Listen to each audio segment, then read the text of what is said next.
Bismillah, Assalamualaikum warahmatullahi wabarakatuh. Baik teman-teman, bersama saya Raja Syahroni. Pada video kali ini, kita akan belajar bersama bagaimana cara mudah membuat aplikasi berbasis website menggunakan HTML, CSS, MySQL, dan PHP. Video ini adalah bagian ketujuh. Pada video bagian ketujuh ini, kita akan mengenal dan mempraktekkan lanjutan CSS. Materi ini adalah lanjutan dari materi sebelumnya. Materi CSS ini adalah bagian dari materi web design. Adapun referensi materi untuk video ini bisa dilihat di website witrischool.com/css.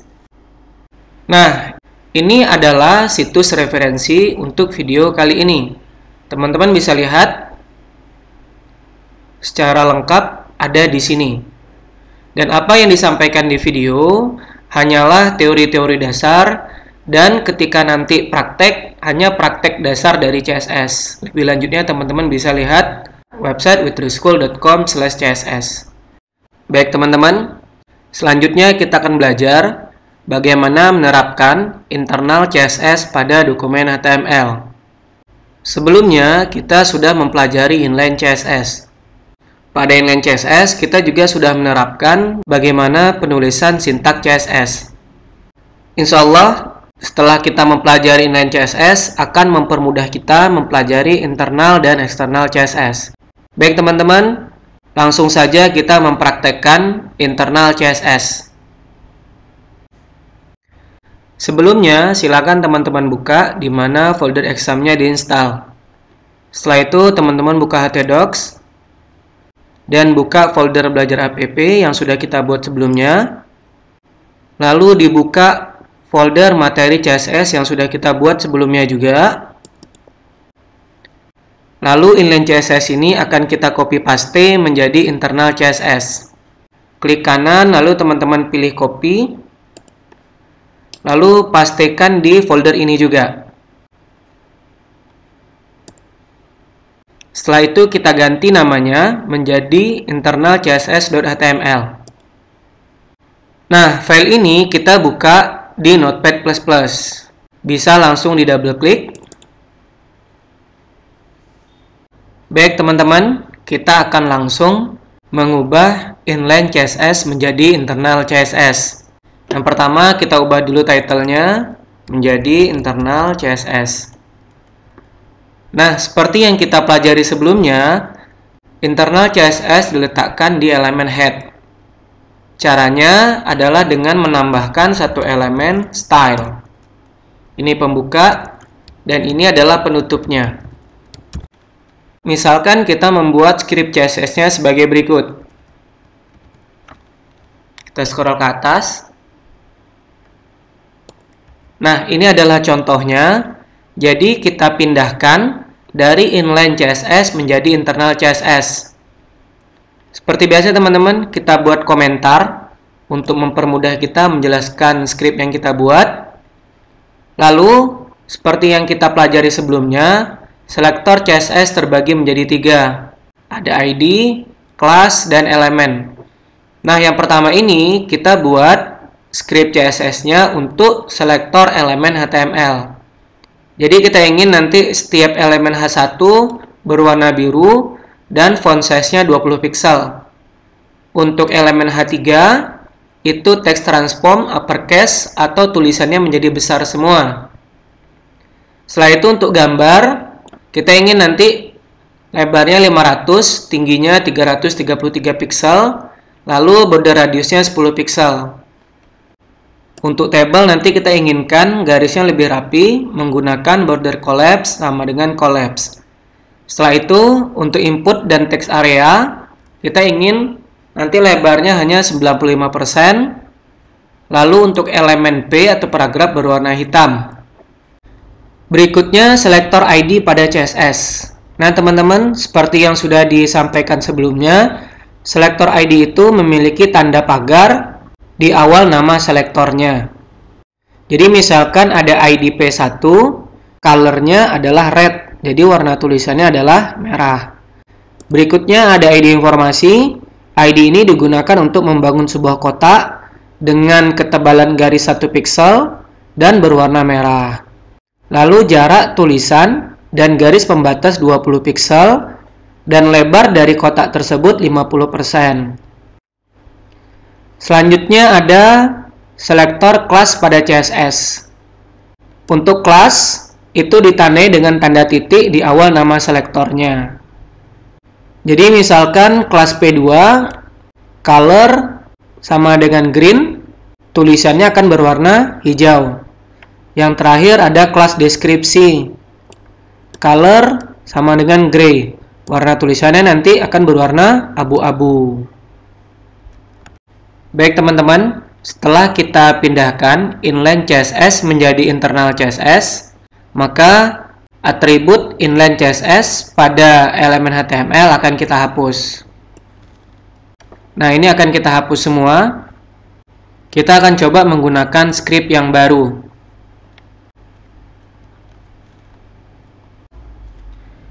Misalkan script kita sebagai berikut. Kita scroll ke atas. Jadi ini script sama dengan script pada inline CSS pada materi sebelumnya.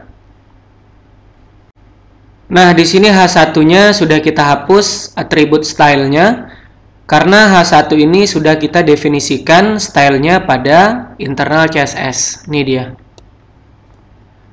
Begitu juga H3, image, table, dan sebagainya.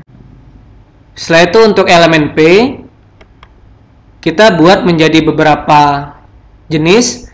Yang pertama menggunakan ID P1, yang kedua menggunakan kelas P2. Yang ketiga, ini menggunakan elemen HTML-P. Dan ini sudah kita tentukan juga stylenya di internal CSS.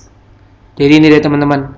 Ini ID P1, ini kelas P2, dan ini adalah elemen P.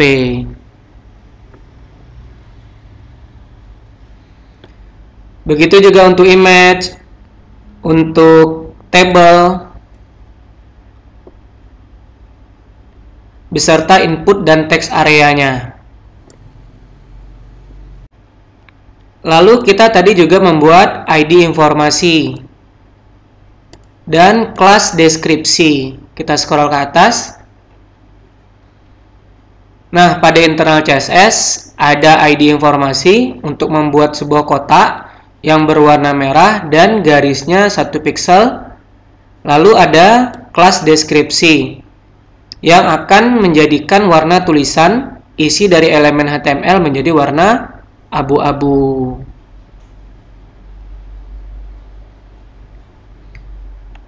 Kita coba simpan teman-teman, dan kita akan lihat hasilnya di browser.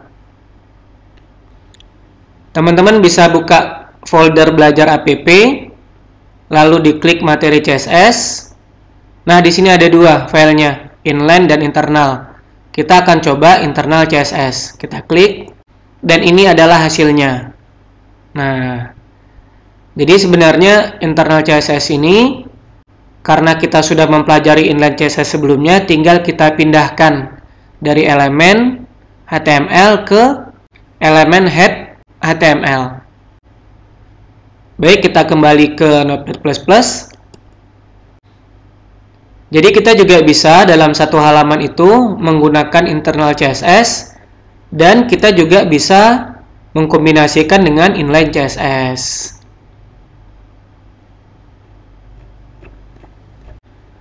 Baik, berikutnya kita akan mempelajari apa itu eksternal CSS.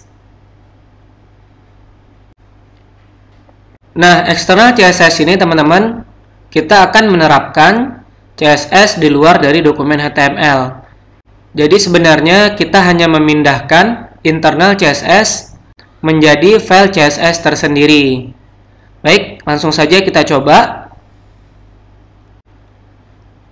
Kita buka di mana exam kita diinstal. Lalu kita buka folder htdocs. Lalu kita buka folder belajar app. Setelah itu folder materi CSS. Nah, di sini kita akan membuat folder baru. Folder ini kita beri nama CSS.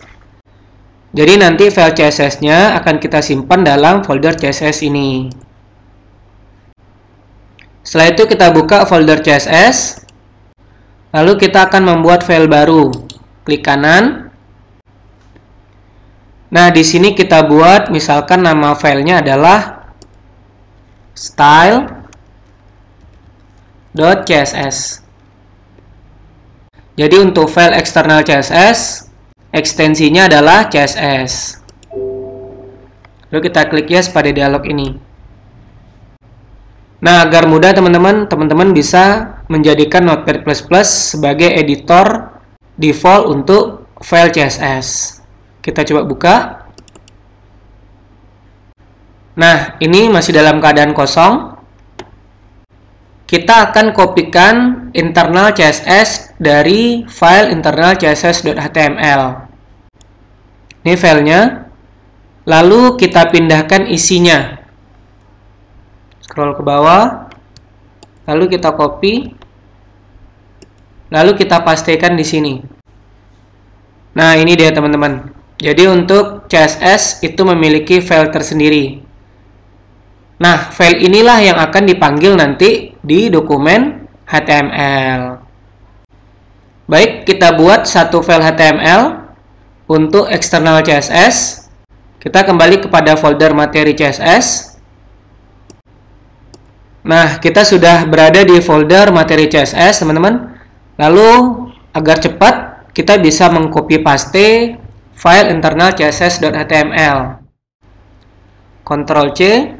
Lalu kita Ctrl V. Nah, ini dia. Kita akan ubah namanya menjadi external CSS.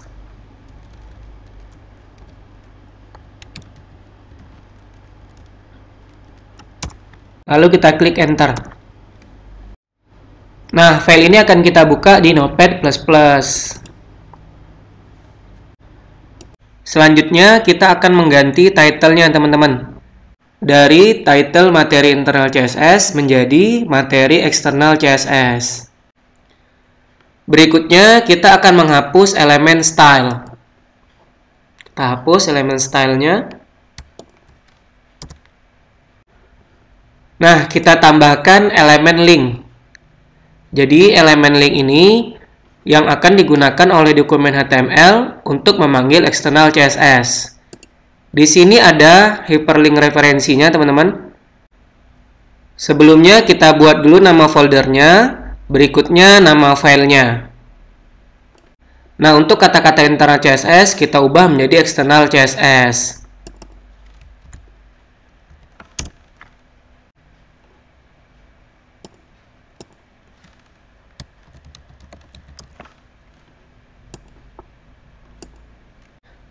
Nah, sekarang kata-kata internal CSS-nya sudah kita ubah menjadi eksternal CSS. Setelah itu kita save atau kita simpan. Lalu kita lihat hasilnya di browser. Nah, ini hasilnya teman-teman. Hasil untuk penggunaan eksternal CSS. Jadi sebenarnya bedanya internal CSS dengan eksternal CSS hanya pada penempatan stylenya. Untuk internal berada di elemen head, sedangkan eksternal CSS kita buat file tersendiri. Lalu kita panggil file tersebut menggunakan elemen link. Baik teman-teman, kita cukupkan materi pada video ini. Semoga berkah dan bermanfaat. Bisa teman-teman ikuti dan praktekkan. Insyaallah kita berjumpa kembali pada video berikutnya. Assalamualaikum warahmatullahi wabarakatuh.